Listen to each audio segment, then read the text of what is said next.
What is up, YouTube? We are here today doing a deck profile video for my boy Juan Morales here. Juan Morales, please tell us what you did today. Well, I won X2 of the Kissimmee Regional, got 13th place. Okay. What were you playing? I played Monarchs. So you finished 7-2 in Swiss? Yeah. With Monarchs, no extra deck? No extra deck. Okay, cool. Let's jump right into this thing, man. Alright, so for the main deck, I want to start off saying that I played the triple maxi, and a lot of people ask me why am I playing the maxi.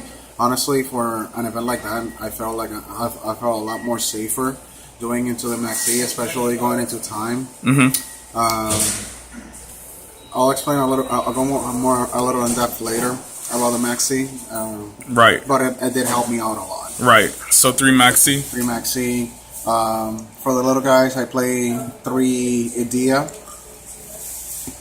and 2 Adus. Okay, so no Mithra. I've seen a lot of Mithra going around. No Mithra. I only play the double Adus because honestly, I hate drawing this card. I hate playing with it, so it's pretty self-explanatory. For the big guys, I play triple Ether and triple Erebus. On my original build, I was only playing double Erebus, but this card is honestly really good, especially in the mirror match. This card alone is gonna bring you the mirror match. It's really good against Cosmo. You have to max it out. Then 1 Cross, 1 Thistles, and the reason why I wasn't playing the Vessel is because I actually main deck into red layers. Okay, and how was red layer? Red layer was really good.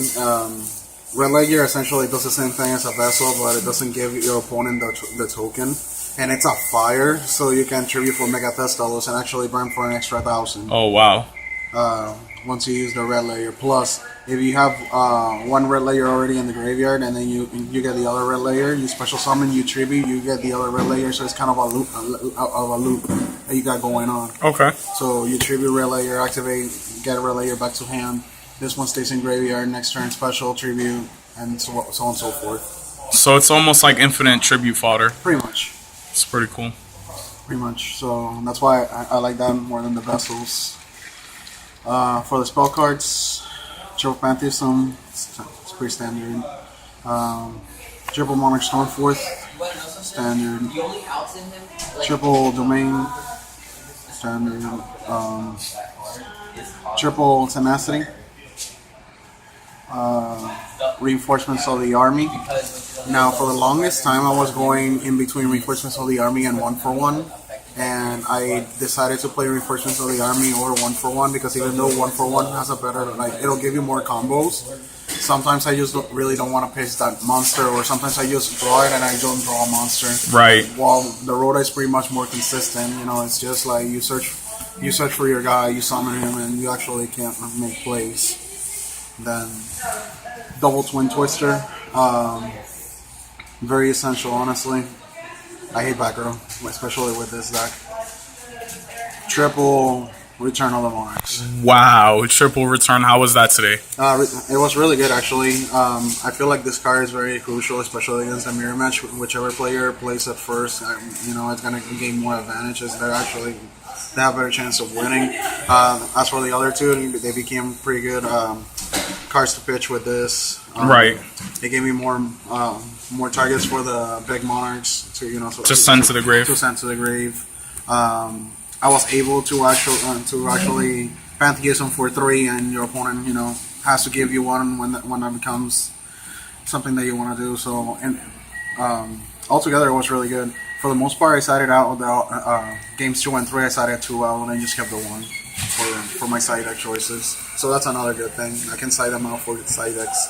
Side deck cards. And then the last card, Strike of the Monarch.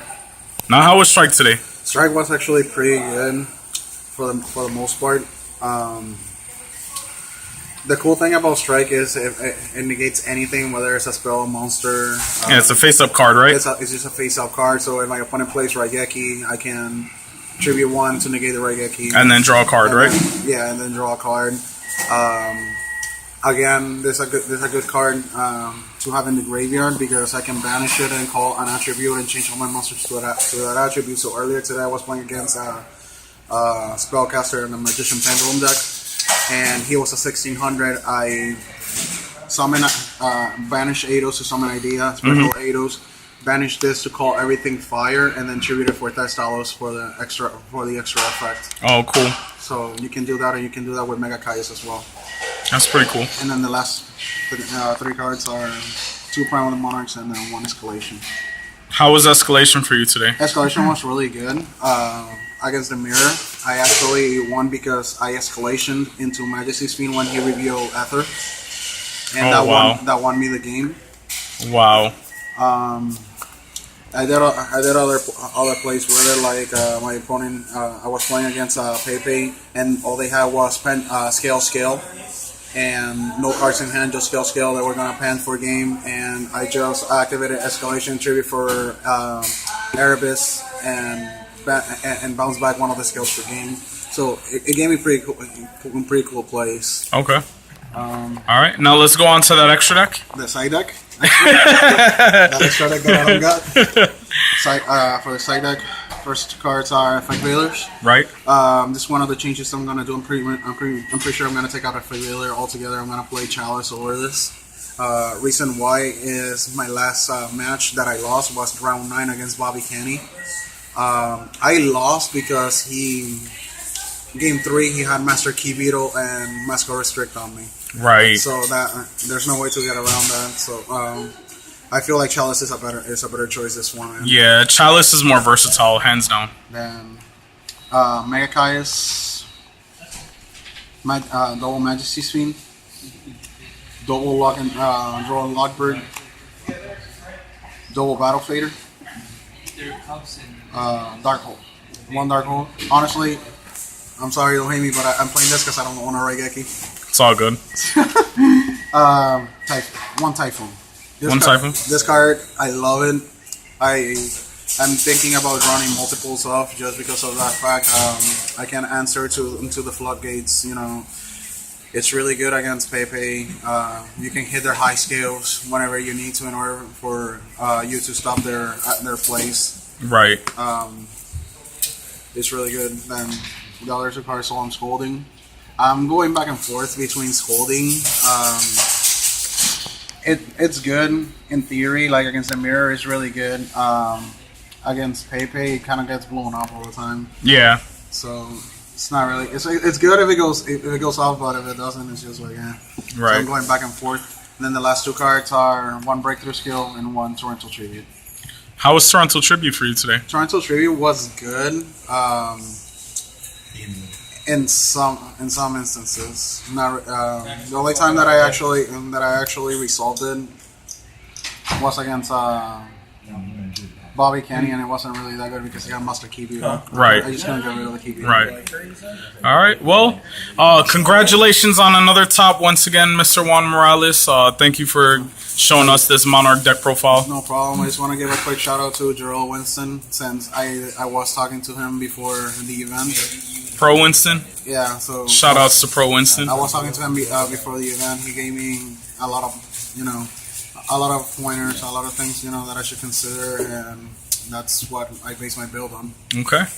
All right, well, thank you once again for giving us this lovely deck profile here. And I am out, guys. Don't forget to like, comment, and subscribe. Peace.